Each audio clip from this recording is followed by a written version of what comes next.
السلام علیکم ورحمۃ اللہ وبرکاتہ۔ حامد و مصلیاً اما بعد، ناظرین کرام، عشر ذی الحجہ کے فضائل و مناقب کو سننے کے بعد آپ کے ذہن و دماغ کے اندر یہ بات ضرور بھی ضرور آئی ہوگی کہ آخر کیا وجہ ہے کہ ان 10 دنوں کی اتنی زیادہ فضیلت ہے۔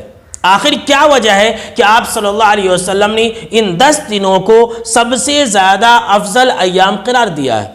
آخر کیا وجہ ہے کہ آپ صلی اللہ علیہ وسلم نے ان 10 دنوں کے اندر کیے ہوئے نیک اعمال کو سب سے زیادہ عظیم اور سب سے زیادہ اجر و ثواب والا قرار دیا ہے؟ تو ناظرین کرام، اس سوال کا جواب دیتے ہوئے حافظ ابن حجر رحمۃ اللہ علیہ فرماتے ہیں کہ دراصل بات یہ ہے کہ ان 10 دنوں کے اندر ایک ساتھ جتنے نیک اعمال جمع ہو جاتے ہیں اتنے نیک اعمال ایک ساتھ سال میں کبھی بھی جمع نہیں ہوتے۔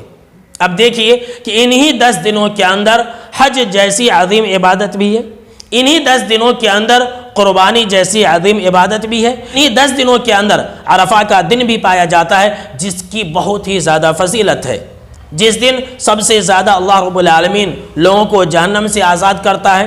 اور انہی 10 دنوں کے اندر روزہ رکھنے کی بات بھی کہی گئی ہے۔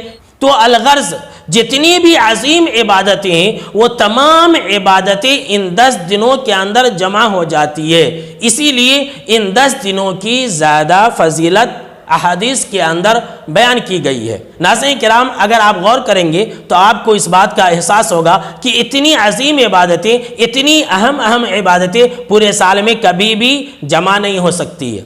لہٰذا ناظرین کرام، ہم اور آپ ان 10 دنوں سے بہت ہی زیادہ فائدہ اٹھائیں اور کثرت سے نیک اعمال کرتے رہیں۔ اللہ رب العالمین ہم کو اور آپ کو ان 10 دنوں کے اندر بہت ہی زیادہ نیک اعمال کرنے کی توفیق عطا فرمائے۔